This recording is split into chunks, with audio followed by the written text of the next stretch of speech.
Hermanos, que el Señor les bendiga. Es un gusto estar nuevamente con ustedes. Reciban un saludo de la Iglesia Cristiana Valle de Gracia en la ciudad de Tehuacán, que también el día de hoy están alabando y glorificando el nombre de nuestro Dios.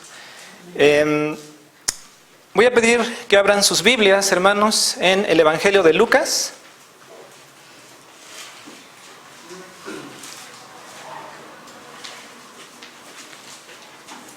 Evangelio de Lucas, capítulo 7. Y vamos a meditar en esta tarde del verso 36 al verso 50.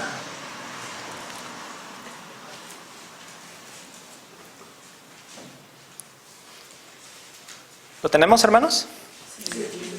Voy a leer para ustedes y después de esta lectura vamos a venir al Señor en oración.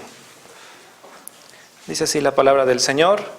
Uno de los fariseos rogó a Jesús que comiese con él, y habiendo entrado en casa del fariseo, se sentó a la mesa. Entonces, una mujer de la ciudad que era pecadora, al saber que Jesús estaba a la mesa en casa del fariseo, trajo un frasco de alabastro con perfume, y estando detrás de él a sus pies, llorando, comenzó a regar con lágrimas sus pies, y los enjugaba con sus cabellos, y besaba sus pies, y los ungía con el perfume. Cuando vio esto, el fariseo que le había convidado dijo para sí: si fuera profeta, conocería quién y qué clase de mujer es la que le toca, que es pecadora. Entonces, respondiendo Jesús, le dijo: Simón, una cosa tengo que decirte. Y él le dijo: Di, maestro. Un acreedor tenía 2 deudores, el uno le debía 500 denarios y el otro 50. Y no teniendo ellos con qué pagar, perdonó a ambos. Di pues, ¿cuál de ellos le amará más? Respondiendo Simón, dijo: Pienso que aquel a quien perdonó más. Y él le dijo: Rectamente has juzgado. Y vuelto a la mujer, dijo a Simón: ¿Ves esta mujer? Entré en tu casa y no me diste agua para mis pies, mas ésta ha regado mis pies con lágrimas y los ha enjugado con sus cabellos. No me diste beso, mas ésta desde que entré no ha cesado de besar mis pies. No ungiste mi cabeza con aceite, mas ésta ha ungido con perfume mis pies. Por lo cual te digo que sus muchos pecados le son perdonados, porque amó mucho. Mas aquel a quien se le perdona poco, poco ama. Y a ella le dijo: tus pecados te son perdonados. Y los que estaban juntamente sentados a la mesa comenzaron a decir entre sí: ¿quién es este que también perdona pecados? Pero él le dijo a la mujer: tu fe te ha salvado, ve en paz. Oremos al Señor. Bendito Dios, nuevamente nos acercamos a ti, Padre, para pedirte que estés con nosotros, Padre. Que me ayudes, Señor, a dar este mensaje, que me ayudes a ser un mensajero fiel, que abra, Señor, nuestro entendimiento, abre nuestro corazón, Señor, que tu palabra penetre en nuestros corazones, Señor, que no salgamos de este lugar como entramos, sino que salgamos contentos, alabando y glorificando tu precioso nombre. Señor, en tus manos pongo este tiempo, en el nombre de Cristo Jesús, nuestro Salvador amado. Amén. Cristo constantemente tenía confrontaciones con los fariseos. Estos eran religiosos en extremo. Versos antes de esta historia, Lucas nos relata que los fariseos habían desechado antes las enseñanzas de Juan el Bautista, quien no comía pan ni bebía vino, y decían que tenía demonio. Ahora había venido Cristo, que comía y bebía y era amigo de pecadores, y decían de él que era un comilón y bebedor de vino. Ahora, uno de estos fariseos que probablemente compartía este pensamiento, invita a Jesús para que comiera en su casa. El Señor acepta esta invitación, y aquí, hermanos, se desarrolla una de las historias más hermosas de perdón, misericordia y gracia. A la casa de Simón el fariseo no solo entró Cristo, también iba detrás de él una mujer que, según la Escritura dice, tenía fama de pecadora. Hay 2 confusiones, hermanos, que se llegan a dar sobre este texto. La primera es que se le confunde con María, la hermana de Marta y Lázaro, del capítulo 12 del Evangelio de Juan. Esa es otra historia que ocurre en Betania. Se llega a confundir porque ocurre en la casa de un personaje que también se llamaba Simón. A ese se le conoce como Simón el leproso. Simón, hermanos, de nuestro texto, era solamente un fariseo, ¿no? Simón era un nombre común en ese tiempo. Y la segunda confusión que se llega a dar es que se llega a decir que esta mujer era María Magdalena, que se menciona en el capítulo 8. Si esta mujer, hermanos, fuera María Magdalena, Lucas la habría llamado aquí por su nombre. Sin embargo, solamente dice una mujer. Como primer punto, hermanos, veremos un hombre con fama de santo. Al parecer, esta historia sucede en Galilea. Dice el verso 36 que un fariseo llamado Simón rogó a Jesús que comiese con él. Y Jesús, habiendo entrado, se sentó a la mesa. Los fariseos, hermanos, gozaban de buena fama. La gente los tenía como hombres santos, entre comillas, y a su vez ellos mismos se creían así. ¿Recuerden la parábola del fariseo y el publicano de Lucas 18?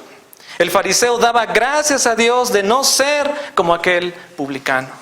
Se creían autosuficientes, creían que estaban cumpliendo la ley y que el favor de Dios estaba sobre ellos no como gracia, sino como deuda. Rechazaban entonces cualquier ayuda para ser salvos, inclusive la ayuda de Dios. La escena en específico, hermanos, tiene lugar en el patio de la casa del fariseo Simón. A menudo había en el patio un jardín y una fuente. Allí era donde se comía en los tiempos donde hacía calor, cuando hacía calor. Era costumbre que cuando se había invitado a un rabino, viniera toda clase de gente. Nadie le impedía entrar, las puertas estaban abiertas y así podrían escuchar la sabiduría de este hombre. Así podemos explicar, hermanos, cómo es que esta mujer estaba presente en ese momento. Hay una duda aquí, hermanos. ¿Por qué invitó Simón a Jesús para que comiera en su casa? Es claro que por su falta de cortesía no era seguidor de Jesús.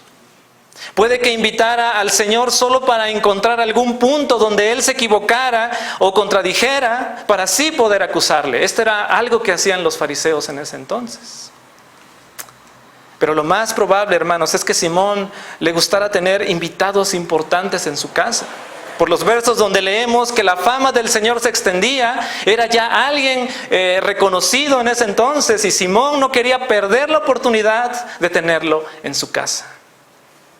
Pero en general, hermanos, no había una intención buena por la cual ese hombre haya invitado a Cristo para que comiera con él ahí en su mesa, ¿no? Cuando entraba un invitado a alguna casa, era común que se hicieran tres cosas. Número uno, el anfitrión le ponía la mano en el hombro al huésped y le daba un beso de paz. Esa era una señal de respeto que jamás se omitía en el caso de un rabino distinguido. Número dos, los caminos eran de tierra, eran polvorientos y el calzado no era más que suelas sujetas al pie con correas. Y por eso se le echaba agua a los pies del huésped para limpiárselos y también refrescarlos. Número 3, también se quemaba un poco de incienso o se le echaba un poco de esencia de rosas al invitado en la cabeza. Eran buenos modales de la época, pero ni uno de estos se había cumplido con la entrada de Cristo a esa casa. Jesús, hermanos, acepta la invitación y entra a la casa de este fariseo. Cristo no solo come con publicanos como Leví, no solo come con pecadores, sino también come con fariseos. Como dije hace un momento, hombres que sabían la ley, pero que no la vivían. Cristo no tenía el problema que en estos días hay en la iglesia, hermanos. Estoy de acuerdo que no debemos poner la unidad sobre la doctrina, eso no está en discusión, pero de ahí a ser herméticos, poniéndonos como jueces por encima de los demás, sintiéndonos superiores, llegamos a tener una actitud más bien como la del fariseo Simón que como la de Cristo, quien sin problema se sentaba con ellos, no para ser partícipe de sus acciones, sino que siempre vemos una exhortación tratando que también ellos pudieran entender el mensaje de salvación. Número 2, una mujer con fama de pecadora.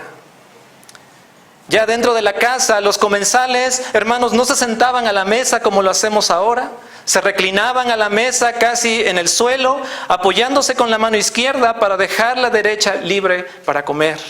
Así comprendemos cómo es que llegó esta mujer ante Jesús. Pero ¿quién era esta mujer, hermanos? La Biblia no nos dice mucho acerca de esta mujer.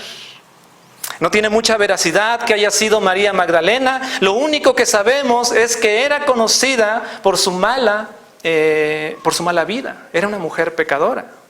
Y lo más probable, hermanos, es que fuera prostituta. Aunque no siempre ser pecador está relacionado con inmoralidad sexual.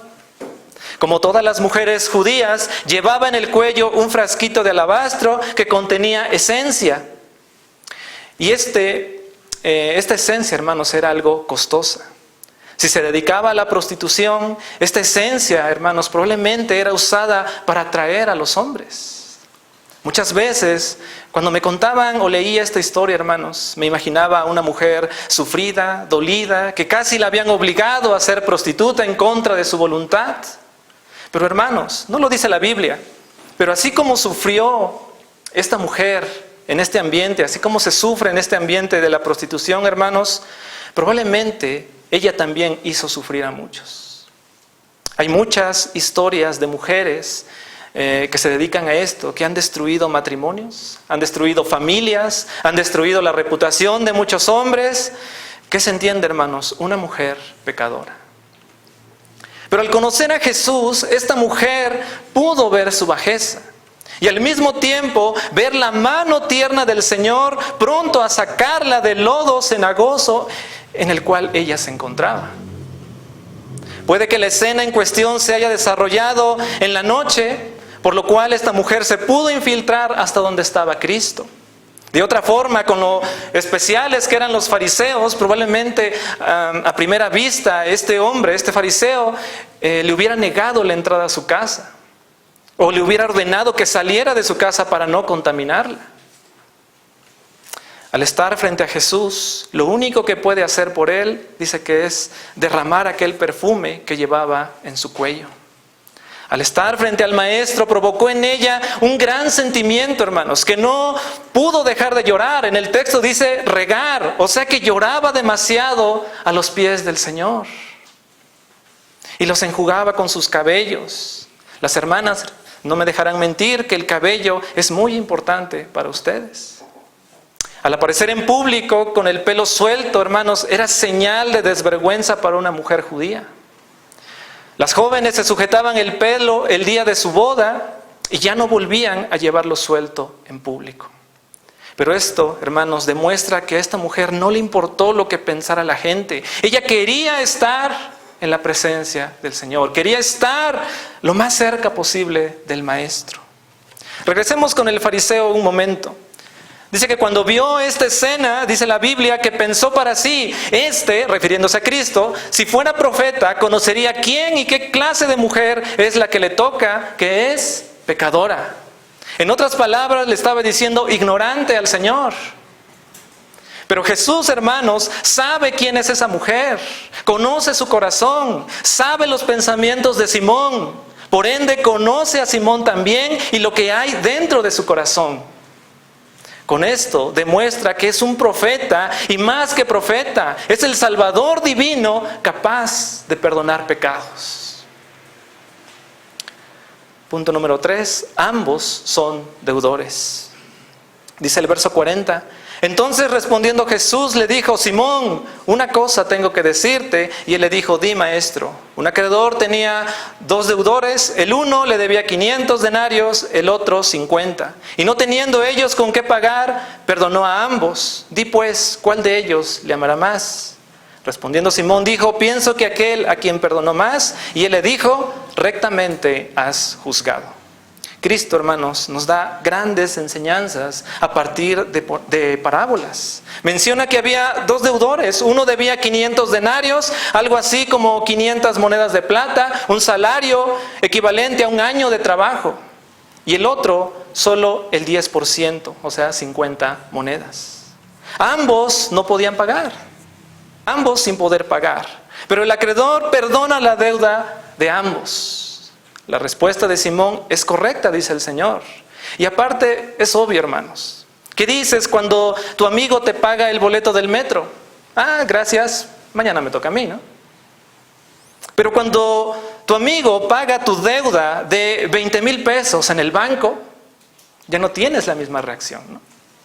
Y dices, gracias amigo, hermano, te invito a comer a mi casa, estoy muy agradecido contigo. O sea, hermanos, entendemos que es algo diferente, ¿no?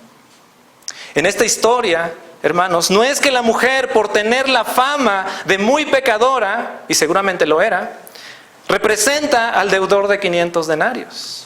Y Simón, por tener mejor reputación, tuviera una deuda de 50 denarios. Esto era lo que creía el fariseo, que su deuda ante el Señor era menor que aquella mujer, o en una de esas no existía tal deuda. Simplemente se estaba engañando a sí mismo. La realidad era que ambos hermanos tenían deudas impagables ante el Señor, pero solo esta mujer, por la gracia de Dios, se había dado cuenta de esa deuda. Hace algunos años, un amigo conoció del Señor, creyó en Cristo, se bautizó y comenzó a ser muy activo en la iglesia. Al ver lo que estaba haciendo, más cosas que yo, que voy a la iglesia desde que tengo uso de razón, comencé a pensar, hermanos, es porque él viene de una vida de pecado, viene de una vida de fornicación y de adulterio y se siente con esa deuda, por eso es que es tan activo dentro de la congregación. Otros, cuando ven a los nuevos conversos trabajando hermosamente para el Señor, a diferencia de ellos que llevan años, dicen, es que está en su primer amor, pero ya se le pasará. Actitud farisaica antigua presente en la iglesia de hoy, hermanos. Aún no entendemos nuestra deuda y cuál fue el precio que se tuvo que pagar para librarnos de ella. Verso 44. Y vuelto a la mujer, dijo a Simón, ¿ves esta mujer? Entré en tu casa y no me diste agua para mis pies, mas ésta ha regado mis pies con lágrimas y los ha enjugado con sus cabellos. No me diste beso, mas ésta desde que entré no ha cesado de besar mis pies. No ungiste mi cabeza con aceite, mas ésta ha ungido con perfume mis pies. Por lo cual te digo que sus muchos pecados le son perdonados porque amó mucho, mas aquel a quien se le perdona poco, poco ama. No pensemos, hermanos, que esta mujer halló gracia por haber actuado de esta forma, como si fuera un pago de lo que ella hizo. Este texto indica que la mujer ya había recibido perdón antes de que llegara allí ese día. Tal vez en una de las tantas predicaciones que el Señor diera al aire libre.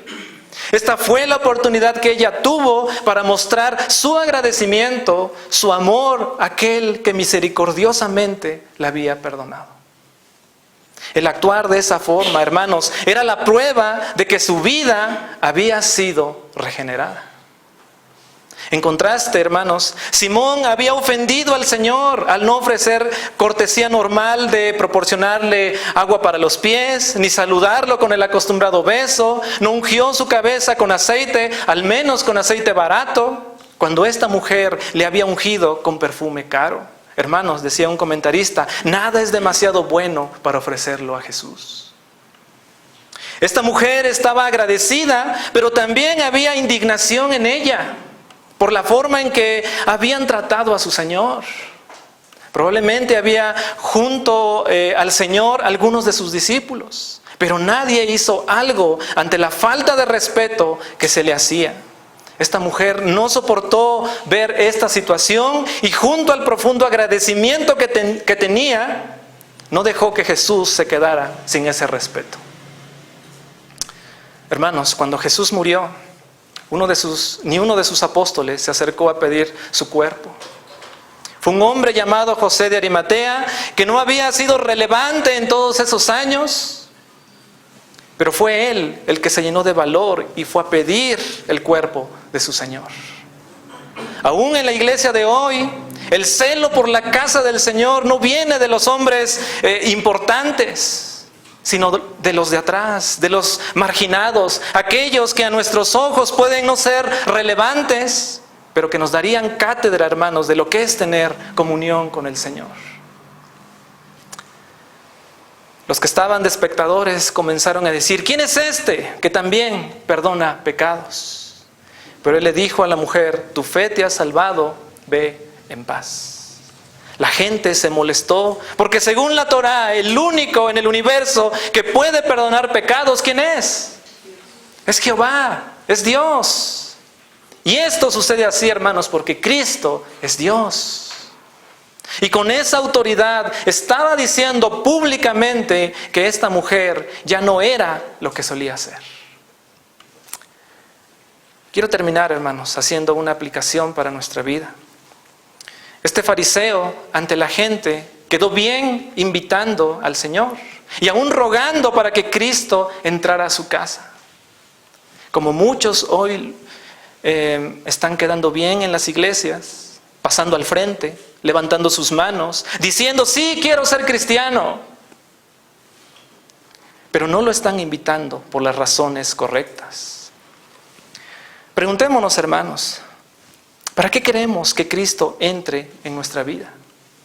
¿Para tener un buen empleo? ¿Para tener una mejor casa? ¿Para tener a alguien a quien pedirle para que cuide a nuestra familia? ¿Recuerdan la parábola del hijo pródigo? Cuando vuelve en sí este hijo, dijo: me levantaré e iré a mi padre y le diré: Padre, he pecado contra el cielo y contra ti, ya no soy digno de ser llamado tu hijo, hazme como a uno de tus jornaleros. ¿Sí recuerdan esta historia? Para este joven, hermanos, el dinero, los lujos, las cosas más básicas como la comida, habían pasado a segundo plano. ¿Qué es lo que le importaba a este joven? Lo que a él realmente le interesaba es volver a unir ese lazo con su padre que por su pecado se había roto. Este joven se habría conformado con una vida austera con tal de tener esta relación nuevamente restaurada. ¿Estás invitando a Cristo para restaurar tu relación con Él? ¿O solamente estamos esperando los beneficios de ser cristiano? Nos enseña también este texto, hermanos, el amor que tiene Cristo por los pecadores. En versos pasados vemos que criticaban a Cristo por andar con pecadores, pero el propósito que tenía el Señor, el propósito de ser amigo de estos pecadores, era para librarlos de esa vida de pecado. Hermanos, la iglesia de hoy tiende a tener una actitud farisaica en vez de una actitud cristiana.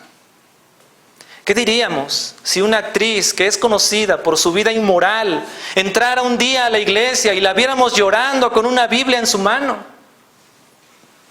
Más de uno diría: esa mujer no es sincera porque sabemos que es pecadora. Y la historia se vuelve a repetir. Hermanos, por unos que se han dicho cristianos y que se han burlado del cristianismo, no podemos generalizar que ya todo hombre o mujer pecador hará lo mismo. Cristo nos muestra ese amor para el más vil pecador. Hermanos, si aún tienes dudas de que Dios pueda perdonar o que siga perdonando al más vil de los pecadores, ve tu vida, hermanos. Ve tu vida. Tienes la prueba visible de que Dios tiene misericordia del más vil pecador. Pablo decía que Cristo había venido para salvar a los pecadores de los cuales Él era el primero. Dice: de los cuales yo soy el primero. Para Pablo era el más grande pecador que había conocido. Y no es falsa humildad, hermanos, cuando es una realidad. Para mí, hermanos, el mayor pecador del mundo soy yo, porque yo sé cosas que ustedes no saben. Cuando entendamos esto o nos demos cuenta de esto, nuestro amor por Cristo va a crecer y se verá reflejado en nuestra vida y no se quedará en un simple deseo. Yo tengo el deseo de servir a Dios, ¿no, hermanos? La vida se demuestra, el hecho de ser cristiano se demuestra en nuestra vida. ¿Qué tanto estamos haciendo con el Señor? No simplemente estarlo mencionando o quedarnos con el deseo. La deuda que vemos en esta parábola del Señor es una deuda que no desapareció así nada más. Es una deuda que pasó de un deudor a otro que no era deudor. Tu deuda pasó de tus manos a las manos de Cristo. Solamente, hermanos, tú podrás tener una idea de cuánto pecado pusiste en las manos de Cristo. Y por cada uno de ellos el Señor sufrió en esa cruz del Calvario. ¿Cuál será tu reacción en este momento, hermano? ¿Cuál es nuestra actitud ante estas palabras? Puedes gritar en este momento, Señor, perdóname. Puedes prometer muchas cosas, ahora sí voy a cambiar. Pero volvamos a la historia. En ningún momento la mujer menciona palabra alguna. ¿Podemos ver alguna palabra que ella dijera en esta historia? Ni siquiera podemos leer un gracias que le haya dado esta mujer al Señor. Pero su testimonio decía más que 1000 palabras, hermanos. Alguien dijo, el testimonio de la iglesia requiere menos ruido y más devoción y servicios sinceros. No es noticia para nosotros que nuestra deuda, hermanos, era impagable. Eso ya lo debemos de saber. Y si no lo sabías, te lo estoy diciendo en esta tarde. ¿Eres consciente de esa deuda? Ve tu vida, hermanos. Ve tu vida y ve cuánto amas al Señor. Aquí nos sirve el, ya le agradecí a Dios hace 20 años, ya le agradecí a Dios hace 2 años, cuando me arrepentí, hablando siempre en tiempo pasado. Hoy, hermanos, escuchen esto. Hoy deberíamos amar más al Señor y ser más agradecidos que cuando le conocimos, porque ahora somos más conscientes de nuestras faltas. Hermano, ¿vives agradeciendo a Dios cada día por haberte salvado de tu vana manera de vivir? ¿Se refleja este agradecimiento en tu vida? ¿O estamos viviendo, hermanos, como si el Señor no hubiera hecho prácticamente nada por nosotros? Oremos al Señor, hermanos. Agradezcámosle por su gran amor, por su gracia infinita, por haber tenido misericordia del más vil pecador que soy yo. Oremos al Señor, hermanos. Padre nuestro, nuevamente nos acercamos a ti, Señor. Gracias te damos, Padre, por este mensaje, por esta palabra que tú nos has dejado, Señor. Padre, no tenemos palabras para agradecerte de ese sacrificio tan grande que hicieras por nosotros hace más de 2000 años. Señor, te pedimos perdón porque se nos ha olvidado, Señor, ser agradecidos. Se nos ha olvidado, Señor, que entregaste a tu propio Hijo, Señor, para salvarnos. Señor, te pido que nos perdones y que nos ayudes a tener vidas consagradas a ti, Señor. Vidas que demuestren que estamos agradecidos por el gran favor que hicieras por nosotros. Señor, te doy gracias por este mensaje. En el nombre de Cristo Jesús, nuestro Salvador. Amén. Amén.